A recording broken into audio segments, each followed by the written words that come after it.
Hi, I'm Aubrie Pierce with the Broadcast Journalism Club. Joining me here is journalist Cheryl Will, who is our Ethnic Pen presenter for 2025. First, I want to thank you for your time. Thank you for coming to Bayshore and sharing your life experiences because they were very powerful. My first question is, what inspired you to finally tell your own story after you've covered so many? Hi, Aubrie. Thank you for having me on this show. You know, what inspired me to tell my own story was the fact that the story was lost for so long. And it pained me to know that my father didn't know about our Civil War legacy. My grandfather didn't know. No one knew. And it begs the question, how is a legacy like this lost?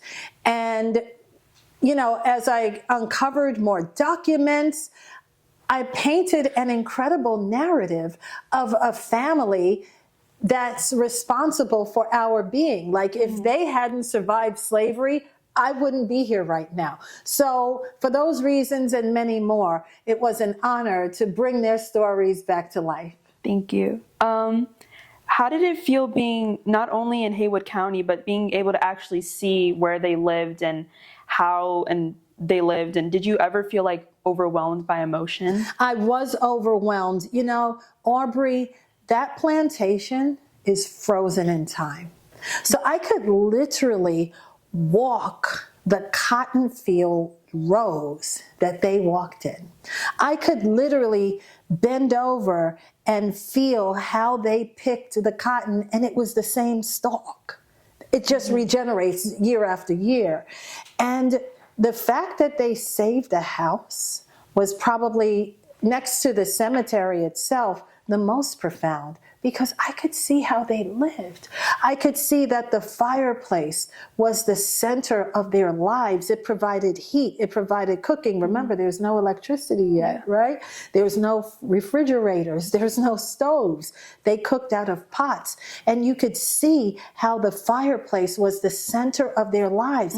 And the attic was still there. And I could see how the slave children went up into the attic to sleep. Mind-blowing to know that this part of my family's history was frozen in time. So yes, it was emotionally overwhelming at times, but it was also very empowering that I had the chance to feel what my family felt during slavery. That was so critical to me. Yes. How was your family throughout this journey? Was there ever any doubts coming from them? Yeah, great question. So I think if they had doubts, they didn't tell me. And I think many people probably thought, wow, Cheryl, you're probably wasting your time. Because it seemed, what are the odds? Like, even gambling, you don't have odds like that. So no one said anything negative in the family. They supported me. And I think as I made one little discovery after another, they were thrilled to know, wow, we have a great-great-great-grandfather who fought in the Civil War. Wow, we had a great-great-great-grandma that fought the government for her pension. Wow, this was the first family that learned how to read and write. Wow, and you know, you find your place in history through your family.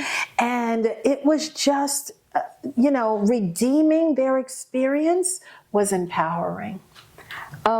Speaking of your family, I noticed that you guys were wearing white at the ceremonial burial. How did that, what did that symbolize to you? Yeah, so in the African tradition, when someone passes or when you're at a funeral, traditionally, taken back from Africa, they wear white because that is how you reflect the spirits of the ancestors. And that is a tradition that's been, you know, that happens all over the country. But I told everyone, bring all white. And it was just beautiful to see us all there in unison, in white, honoring our ancestors. And Aubrie, I could feel their approval. Yeah. I could feel their approval. I could feel that there was an exhale, like, okay, my family did not like being buried anonymously. I don't think that's a stretch. I don't know anyone that would say, yeah, put me in a grave and just forget about me. I don't think anyone would say that. So I wanted to pay homage. I wanted to reach back to Africa from where our ancestors were originally stolen from and just sort of bring it all together in that moment. And it was the most historic experience that I have ever been in the middle of. No one has done this. And that's why Bill Whitaker from the CBS program 60 Minutes followed my journey and then aired it, and it went, viral, because this was a once in a lifetime thing. Yeah. How has like this experience and being a journalist in general changed your view of the world and everything and history and everything that's happened? Sure. And being a journalist, as I said to your colleagues when I was speaking during the Ethnic Pen Conference, journalists are being censored right now.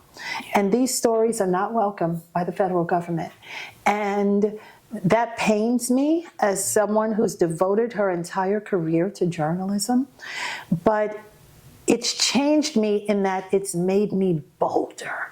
It's made me defend my profession. It's made me defend writers who want to write about things that are now banned by the United States of America. And so it has emboldened me to stand up for freedom of expression, for our constitutional right, for freedom of speech. And I'm angry about it. I don't like knowing that some writers are being censored. I don't like knowing that my books are now not welcome in some schools that would be reported to the federal government. But because that's where we are, I speak out even more boldly. Do you think this is the biggest problem facing journalists today? 100%, without a doubt. Yeah. And our reaction to it is almost like, you're joking, right? But in real life, we are seeing journalists who are being fired, resigning. One CNN journalist resigned live on TV last month because he would not allow his freedom of speech to be suppressed. This is shocking. Journalists write the first draft of history. Journalists wrote about slavery.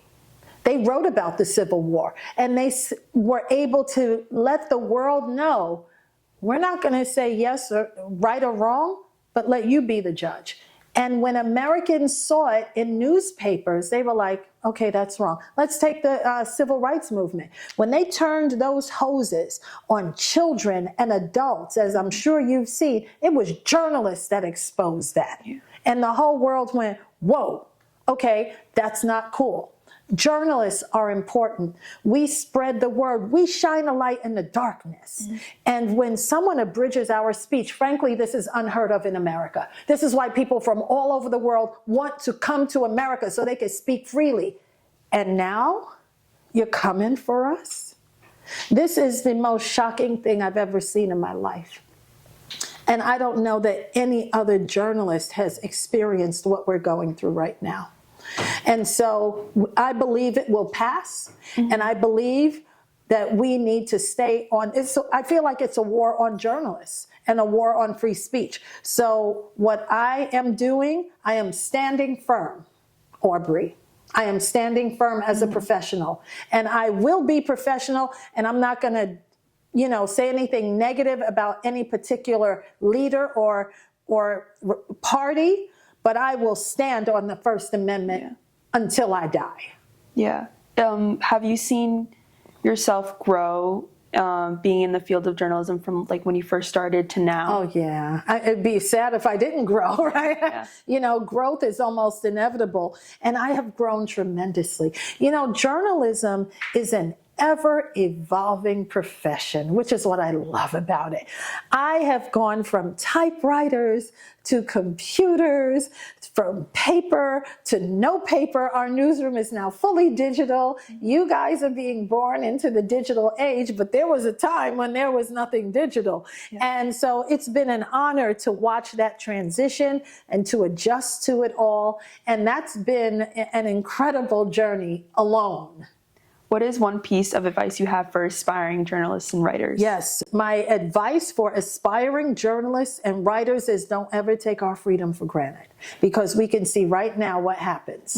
We have to forever defend our freedom of speech. It clearly is fragile. And the right people got in power, and they're trying to suppress us, but they won't. They won't. They won't win.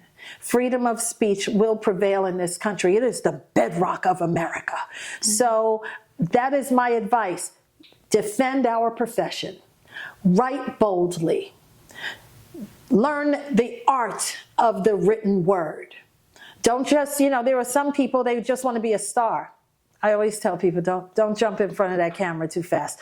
Learn the nuts and bolts of our business. You see how I was saying, well, this camera. Yeah. I learned that when I was a production assistant. I didn't get in front of the camera too quickly. I made sure I learned every aspect of this business before I sat in the anchor chair. And to this day, Aubrie, when I anchor every night, like I did last night, I'm still troubleshooting and seeing what all my colleagues are doing, because I know what their jobs are as well as mine. That's what makes a strong journalist.